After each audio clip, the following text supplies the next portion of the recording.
고베라와 나도풀과 나도와 버농아와 창포와 개수와 각종 유향목과 몰약과 침향과 모든 귀한 향품이여 너는 동산의 샘이요 생수의 우물이요 레바논에서부터 흐르는 시내로구나. 북풍아 일어나라 남풍아 오라 나의 동산에 불어서 향기를 날리라. 나의 사랑하는 자가 그 동산에 들어가서 그 아름다운 열매 먹기를 원하노라. 아멘. 오늘 본문의 제목은 잠근 동산으로 살아가길 갈망하는 신부입니다. 복습을 좀 해보자면 4장 전체가 이제 처음에 시작할 때 3장에서 솔로몬의 감화검에서 신부하고 이렇게 혼인식이라고 해요. 그런 일들이 일어나죠. 신부가 이제 그 완전한 보호를 영생까지 보장해주는 구세주 예수 그리스도에 대한 계시를 얻게 됩니다.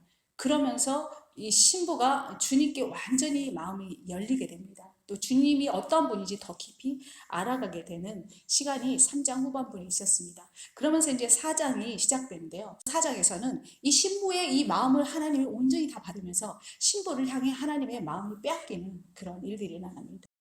그러한 아름다운 신부를 향해서 예수님께서는 마음껏 자신의 감정을 시적으로 이제 표현하는 그 4장이 이렇게 시작이 되었었어요. 6절에 이제 또 한 번 전환점이 있죠.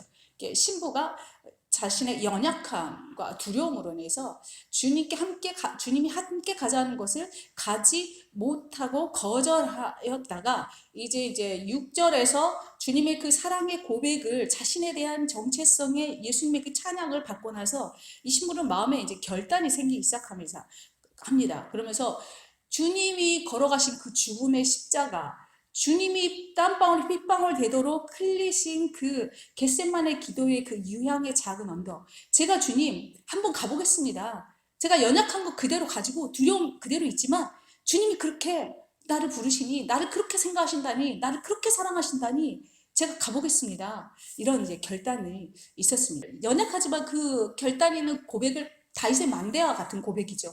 그 다윗의 망대는 엄청난 그 망대였죠. 이제 그런 고백을 받은 그 이후로 이제 이 신부의 마음 자체가 이제 좀 바뀌게 됩니다. 6절에. 그러면서 7절부터는 주님이 이제 신부에 대해서 예언적으로 확증을 하면서 동시에 실제로 신부 안에서 꽃이 피고 열매를 맺는 그런 실제적인 일들이 일어나고 있습니다.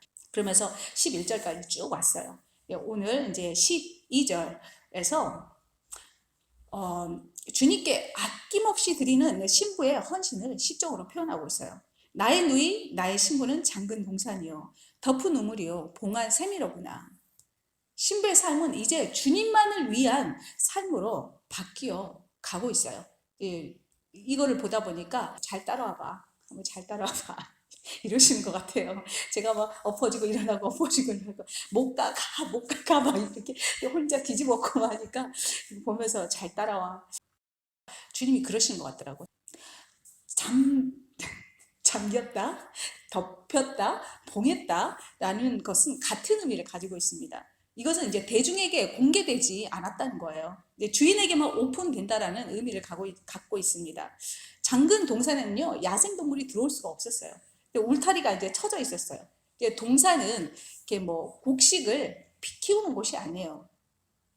이거는 정원과는 일반 정원과는 왕의 동산은 달라요. 그 왕의 동산은 왕의 쉼과 이 즐거움을 제공하는 동산이었어요. 그런 목적을 가지고 있었어요.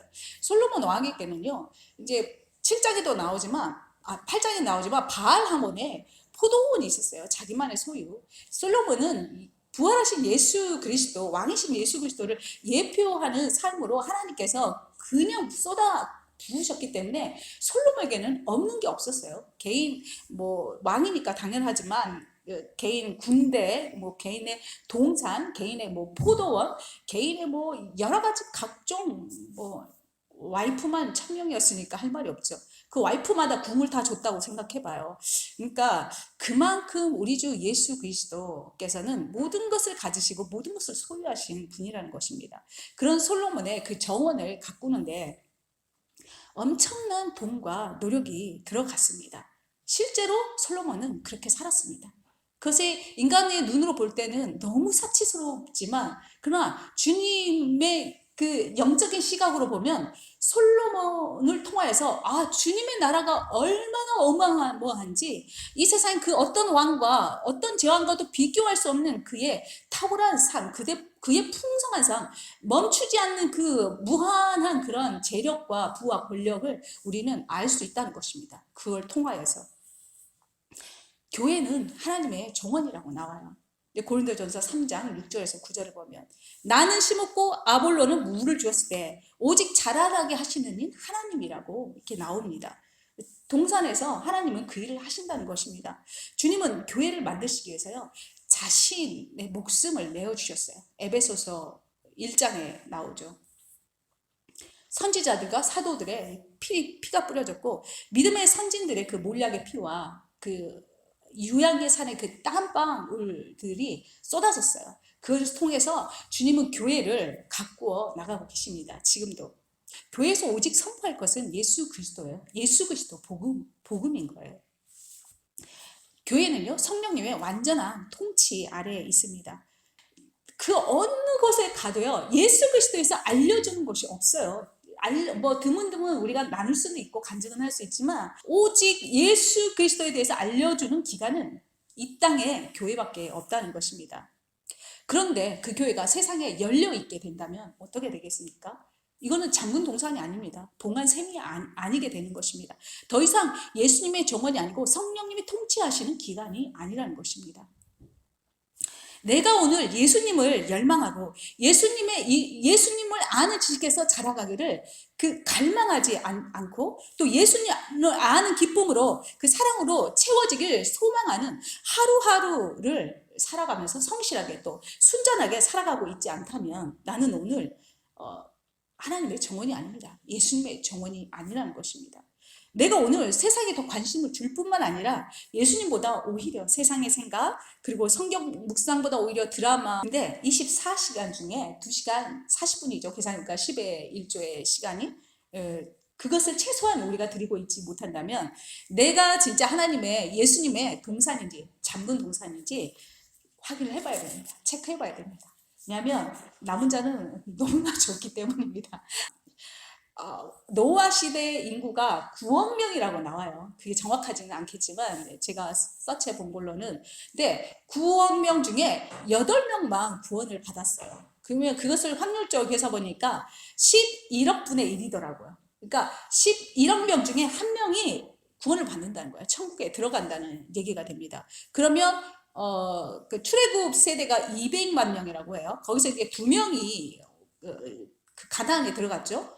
우리나라가 5천만 명이라고 하면 5천만 명 중에 50명, 그리고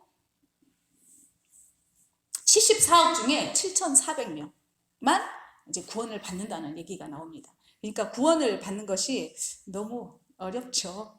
어려운 얘기만 하니까 좀 어렵네요, 마음이. 오직 왕이신 예수님 한 분만을 우리가 위해서 살기로 결단하기 때문에 우리는 구원을 받은 것입니다. 예수님 안에 기쁨과 즐거움이 우리의 것입니다.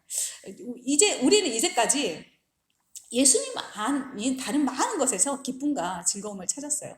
또 거기서 누리면서 살아왔어요. 근데 이사야 24장 7절에서 9절을 보니까 세상을 위해 사는 자들이 지금까지 좀 즐거웠어요. 놀러가도 재밌고 뭘 해도 재밌고 결혼해도 재밌고 집을 막 늘려가도 재밌고 다 재밌었어요. 근데 24절 7절에서 9절을 보면 하나님이 다 뺏어가신대요. 그것을 기쁨과 즐거움이 말라버린다고 해요. 포도주즙이 없어진다고 해요. 밟을 자도 없다고 해요. 그건 뭐냐면 주님이 이 심판의 이 공의가 그들에게 임한 것입니다. 그 자리에 슬픔과 탄식과 세약함만 남도록 주님께서 파멸하신다는 이 하나님의 말씀이 응한 것입니다.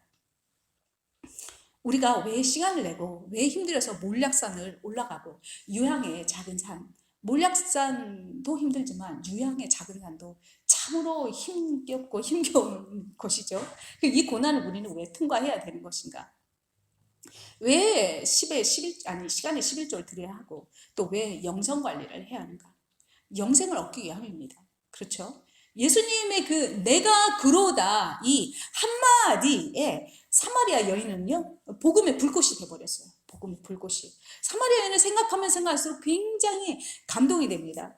그 입에서 나오는 복음은요, 화력이 돼가지고 이 화력이 너무나도 세서 사마리아 동네 전체가 구원받는 일이 일어나게 됩니다.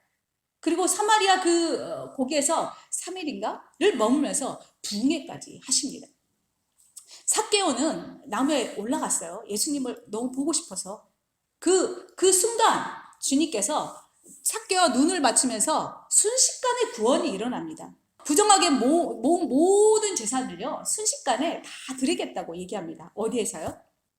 구원받은 날 삭개오 집에 주님이 머물겠다 합니다. 삭개오 집에 가서 잔치가 벌어집니다. 근데 거기서 말하자면 부흥회가 일어나는 거죠. 주님은 신부를 이런 잔치, 이 부흥회에 쏟아지는 전주와 같은 그 산 제물로 주님은 만들어 가려고 하십니다.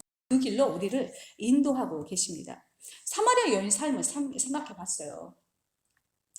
이의 삶이 어땠을까? 몰약산에 매일 오르는 삶이었을 것 같아요. 날마다 자신이 죽는 힘겨운 그 전투적인 삶이었을 것 같아요.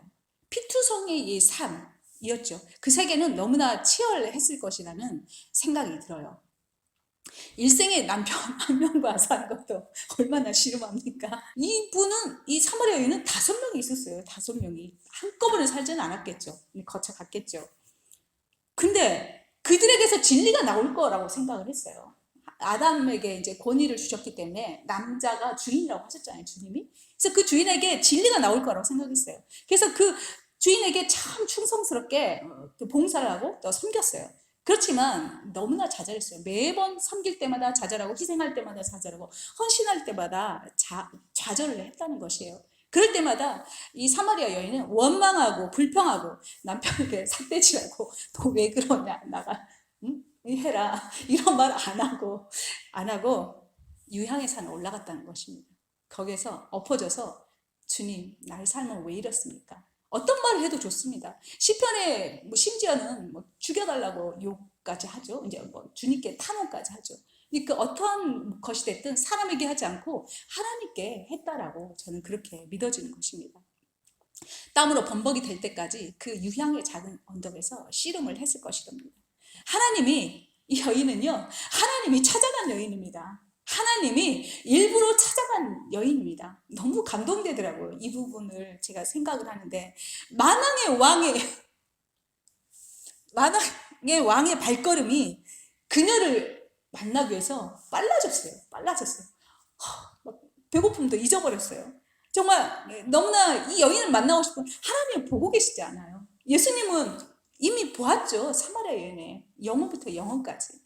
그 여인을 만날 이 기쁨이 주님께서 있었다는 게 저한테 막 감동으로 느껴지는 거예요.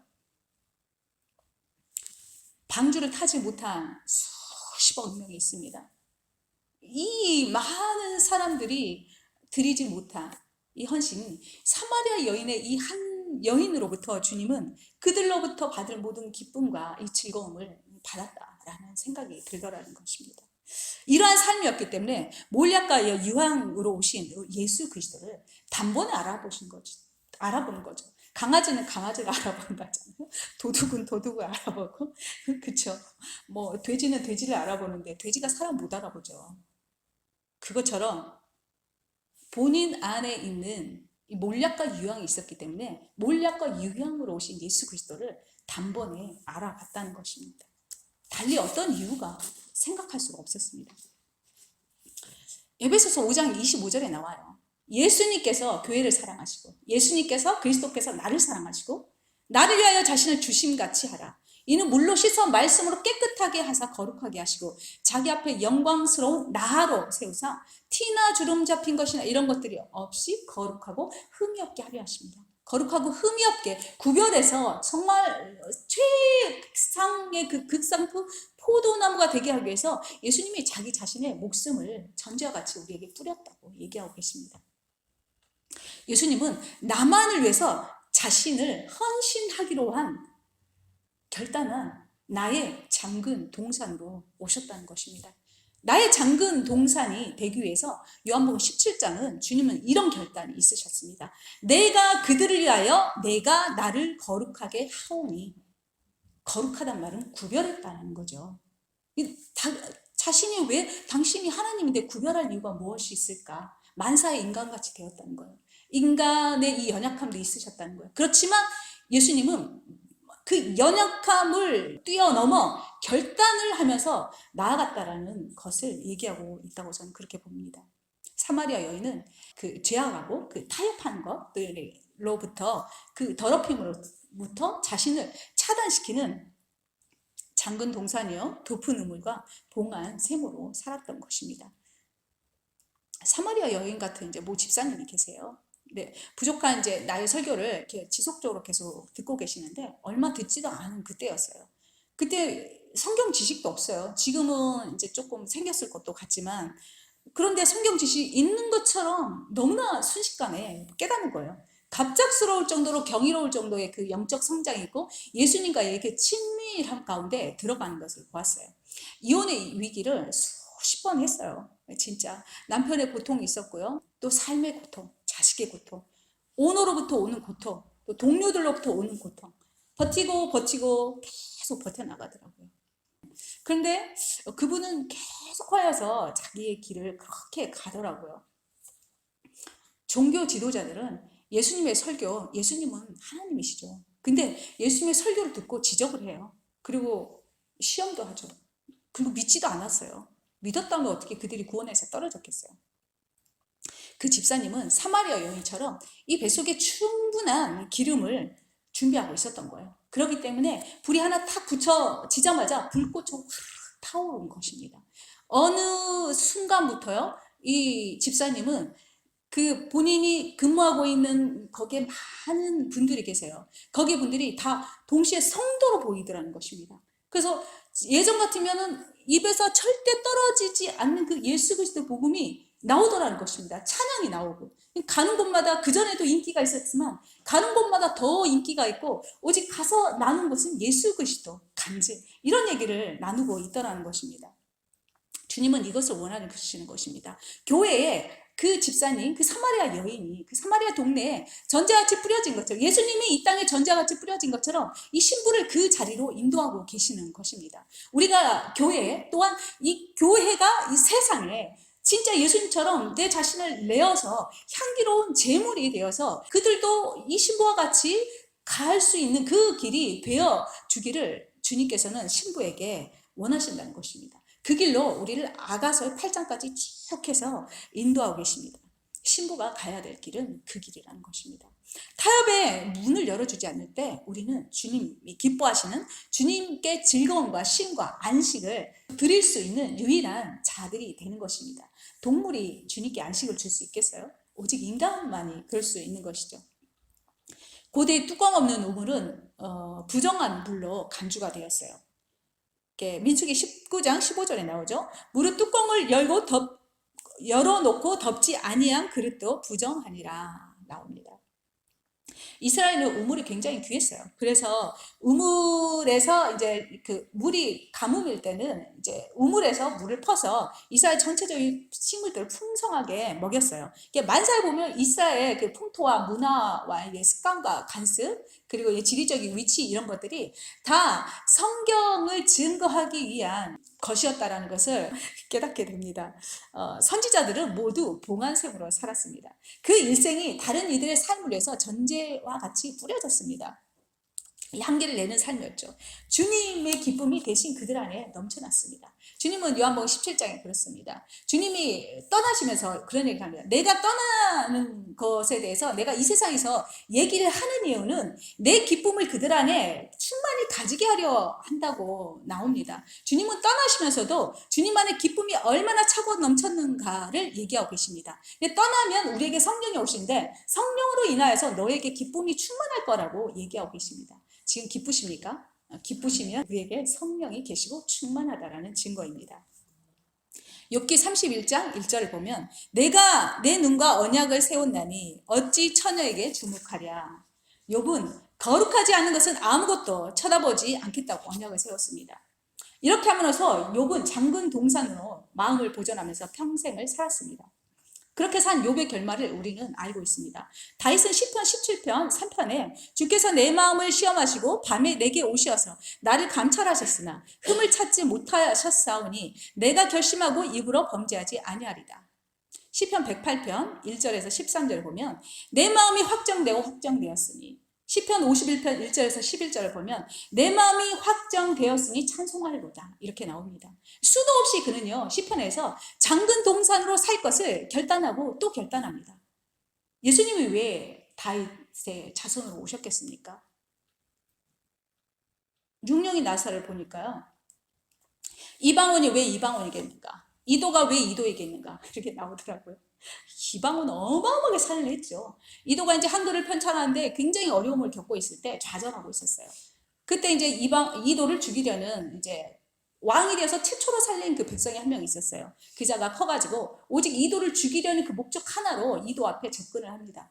근데 그 이도는 알지만 그자는 이도가 자기인 줄은 모르는 것이죠. 그때 너를 이렇게까지 힘들게 한, 네가 그렇게 떼죽나무를 먹으면서 잠을 안 자려고 하는 이유는 무엇이냐 물어보니까 자기의 삶, 왕 때문에 자기 아버지가 죽은 삶을 고백하면서 왕을 향한 그 죽이기로 결단한 그 마음을 이제 고백을 합니다. 그래서 너가 그렇게 괴로운데 그것을 왜 실행하려고 하느냐니까. 그러면 제가 왜 저겠습니까? 이런 얘기하면, 결단이 없이 제가 어떻게 저겠습니까? 저는 결단이 있기 때문에 저입니다. 괴로워도 해야 되는 것이 저이기 때문입니다. 근데 이도가 거기에서 이제 계시를 받습니다. 아, 해야 되는구나. 이 좌절이 아니라 이도가 왜 이도겠는가? 아, 가야 되구나. 이런. 그래서 다윗이 왜 다윗이겠는가? 하나님의 사랑받는 자잖아요. 그 이름이. 예수님이 그의 자손으로 오실 수밖에 없게끔 다윗은 늘 봉한 샘과 잠근 동산으로 살았다는 것입니다. 룻도 예수 그리스도의 조상이죠. 룻. 1장 룻기 15절에 보면 어머니께서 머무시는 곳에 나도 머물겠나이다. 어머니의 백성이 나의 백성이 되고 어머니의 하나님이 나의 하나님이 되시리니. 1장 18절. 룻이 자기와 함께 가기로 굳게 결심함을 보고, 오르바라고 있었어요. 둘째 며느리인지는 모르겠어요. 근데 오르바는 돌아갔어요. 가라고 하니까. 근데 룻은 모압 여인임에도 불구하고 하나님을 섬기겠다고 결단하고 굳은 자기는, 나는 장군 동산입니다. 주님, 나 하나님께 봉한 셈입니다. 그렇게 가겠습니다. 그렇게 살겠습니다. 그렇게 룻은 결단을 한 것입니다. 허디슨 테일러가 중국의 선교사죠. 그로 인해서 중국에 정말 많은 내륙의 선교가 일어났어요. 그는 어렸을 때 이런 주님의 이제 성경을 읽습니다. 주님께서 다 이루어 놓으신 일이라는 그 성경 구절이 굉장히 이 사람을 압도합니다. 이 성구를 읽으면서 중국 선교, 어렸을 때 결단합니다. 중국 선교를 내가 하리라. 하나님이 사용하신 그릇은 거룩한 그릇입니다. 구별된 그릇입니다. 세상으로부터 나를 구별시켜서 하나님만을 위한 삶을 살겠다라고 뜻을 정하여서 나가는 자들입니다. 잘난 자도 아니고 뭐 많이 가진 자도 아니고 지위가 높은 자도 아닙니다. 오직 주님 안에서 주님만을 위해서 거룩하게 살겠습니다 결단한 자들이라는 것입니다. 영생을 얻기 위해서 우리는 오늘 무엇을 준비하고 있는 것입니까? 세상에 대해서 장가야 합니다. 우리는 거룩하기로 결정을 해야 합니다. 예수님만을 위한 잠근 동산이 되기로, 예수님만을 위해서 내가 목마르기로 결정을 해야 됩니다. 13절에 보면 내게서 나는 것은 송류나무와 각종 아름다운 과수와 고베라와 나도와 나도풀과 버너와 창포와 개수와 각종 유향목과 몰약과 침량과 모든 귀한 향품이요. 신부는 각종 즐거움을 주는 과일, 향기로운 식물, 나무와 귀한 향품으로 가득 찬 과수원으로 이제 그려지고 있습니다. 주님이 이렇게 바라보신 거죠, 신부를. 근데 이것은 신부의 그 삶에서 풍성하게 거두는 열매들에 대해서 얘기하고 있는 것입니다. 주님은 우리를 이렇게 신실하게 지금도 이끌어가고 계십니다. 과일은 하나님 안에서 거룩함을 품는 살아있는 심령이면서 타인을 위한 사역, 과일로 표현하고 있습니다. 신부의 심령에서는요, 로마서 이제 6장에 있는 성령의 열매가 맺히고 있고요. 에베소서 5장에 있는 빛의 열매, 선함과 의로움과 착함, 그 열매가 맺어가고 있다고 주님께서 노래해주고 계시는 것이죠. 타인을 위한 사역에서도요, 빌립보서 1장 22절에서 바울은 육신으로 사는 이유가 이방인들이 영생의 열매를 맺게 하도록 하기 위함이다. 이것이 나의 일의 열매라고 이렇게 얘기하고 있습니다. 향기로운 고베라, 나도와 나도풀과 버노가와 창포와 이 개수는 우리 삶에서 일하시는 성령님의 귀하고도 풍성한 역사와 주님의 은혜를 얘기하고 있습니다. 각종 유향목이 나와요. 향이라는 것은 이제 기도의 사역을 얘기하는 거죠. 몰약과 침향이 나와요. 그 다음에 14절에 이것은 십자가를 지는 삶과 내 자신을 부인하는 침향은 이제 잠잘 때 이제 향을 뿌리는 거죠. 부인하는 죽음의 삶을 얘기하고 있습니다. 모든 귀한 향품이 나오죠. 이것은 다른 이들에게 전달되는 주님의 은혜를 말합니다. 그러면서 주님은 너희에게 어린 신부야, 너에게 이런 것이 있구나 하면서 확증하면서 칭찬을 해주시는 것입니다. 생각할수록 사마리아 여인은 이제 본문 지금 나온 14절 본문에 너무나 합한 자가 아니었나 그런 생각이 듭니다. 15절에 너는 동산의 샘이요 생수의 우물이요 레바논에서부터 흐르는 시내로구나. 다양한 경로를 통해서 이제 신부는 삶에서 성령의 역사를 경험합니다. 이것을 표현하고 있는 것입니다. 이 경로들을 말하는 물의 원천에는 세 가지가 있는데요. 샘은 땅속 밑에 감추어진 이제 수자원을 얘기하고 있습니다. 15절부터는 다음에 하도록 하겠습니다. 기도하시겠습니다.